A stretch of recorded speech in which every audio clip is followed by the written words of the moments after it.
I just found out I'm having a girl. Congratulations. What can I do to raise her to think for herself and not fall into the modes of thinking proposed by popular culture? Well, you can let her think for herself when she's a kid. What you do is so that she practices doing that. You know, and so that means to consciously encourage as much autonomy as possible. So how do you do that? Well, let's say she's a little kid, she's 3, and she starts to get interested in clothing. So you lay clothing out on the bed and you say, well, you can wear this or you can wear this. You let her make autonomous decisions. And with kids, you don't want to let them choose from an infinite menu. You want to give them a constrained menu. But what you want to do with your daughter is allow her to make as many decisions as she can possibly make as early as possible. And that doesn't mean that children always know what's best for themselves or any nonsense like that. It just means that you're going to encourage her autonomy in every measure that you can manage. And that means you're going to have to be brave and allow her to subject herself to a certain number of risks.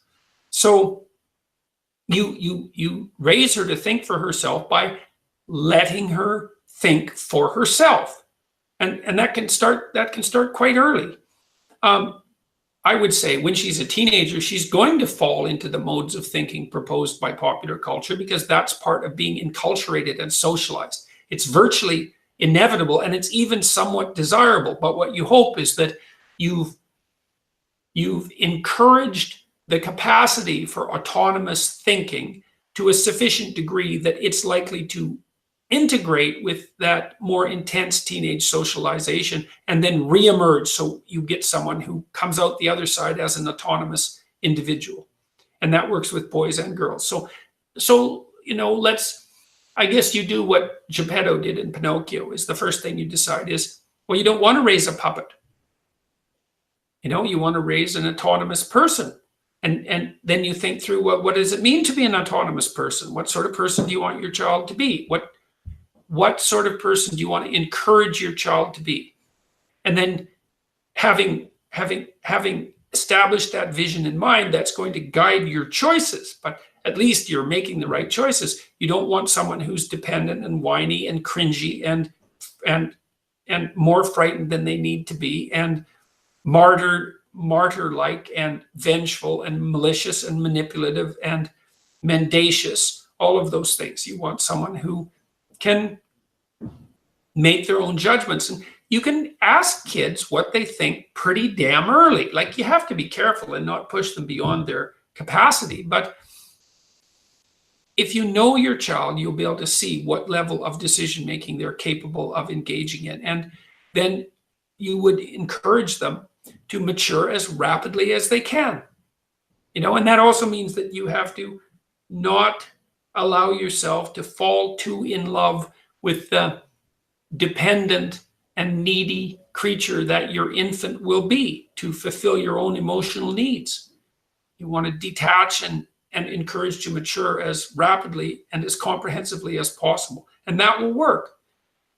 And some of that is negotiation with your child. You find out what they think. It's like, what do you think about this? What do you think about who should do the work in the house? How should we split it up? Like, they can be engaged in the decision-making process at a very early age.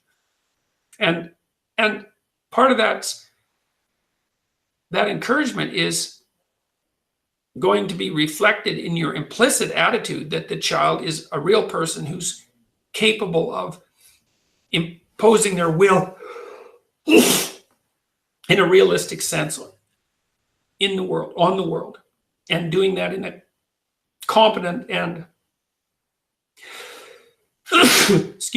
competent and confident manner.